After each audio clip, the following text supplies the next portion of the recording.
যে পাহাড়টার নিচেই, অর্থাৎ ওই যে সীতাকুণ্ডের পাহাড়ের নিচে একটা পাতাল কালী মন্দির আছে, সেখানে তারা গিয়া নাম ধারণ করছে। একজন হলো পলাশ, আরেকজন হলো শিমুল, পলাশ রায়, শিমুল রায়। এই নাম ধারণ করে দুজনেই হিন্দু সেজে তারা সেখানে ওই কালী মন্দিরে থাকে।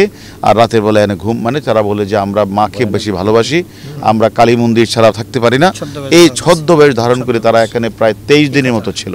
তারা মানে ইন্ডিয়া থেকে কাজ সম্পন্ন করে তারা 19 তারিখ দেশে ফিরে, এবং 19 তারিখ দেশে ফেরার পর তারা বাংলাদেশে এসে প্রায় 20 তারিখের অর্থাৎ 19 তারিখ রাতেই তারা শাহিনের সাথে তারা কথা বলে। সেখান থেকে তাদেরকে মাত্র খরচের জন্য দুইজনকে মাত্র 30,000 টাকা দেয়।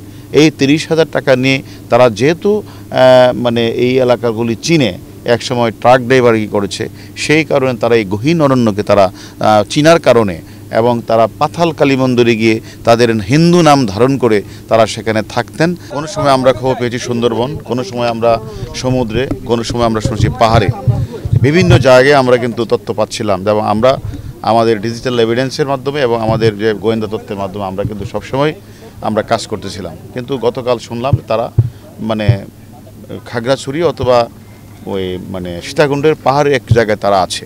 তারই প্রেক্ষিতে আমাদের একটি টিম আগে যায়, এবং আমরা আজকে আরেকটি হেলিকপ্টার নিয়ে আমরা সেখানে যাই। সেখানে সারা অভিযান করে। আসলে এত উঁচু পাহাড়, সেখানে আসলে টিম ওরা অনেক কঠিন, প্রায় এখানে 7 থেকে 8 ঘন্টা লাগে সেখানে হাইটে উঠতে। সেখানে আমরা সেখানে গিয়ে আমরা যাদেরকে হচ্ছিলাম, আমাদের কাছে যে মোস্ট ওয়ান্টেড, ওইখানে শিমুল ভুইয়ার সাথে যারা মূল কাজটি করেছে, আপনারা জানেন শিমুল ভুইয়া সাথে যে দুইজন সেখানে শিমুল ভুইয়ার সাথে থেকে আমাদের যে জাতীয় সংসদ সদস্য আনোয়ারুল ইসলাম আজিম সাহেবকে যেই রুমটাতে হত্যা করেছে, এবং তাকে হত্যা করার আগে যে ব্যক্তিটি তার মানে ক্লোরোফর্ম তার নাকে মিশিয়েছিল যাতে সে অজ্ঞান হয়ে পড়ে, সে ফয়সাল ভুইয়া।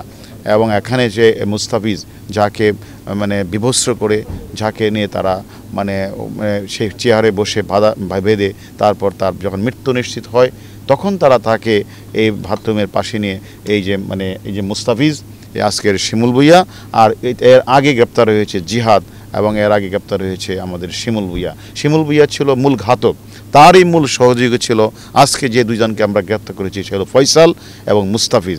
এবং এই দুইজন আজকে আমাদের কাছে গ্রেপ্তার হওয়ার সাথে সাথেই তারা সকল কিছু তারা আমাদের কাছে স্বীকার করেছেন।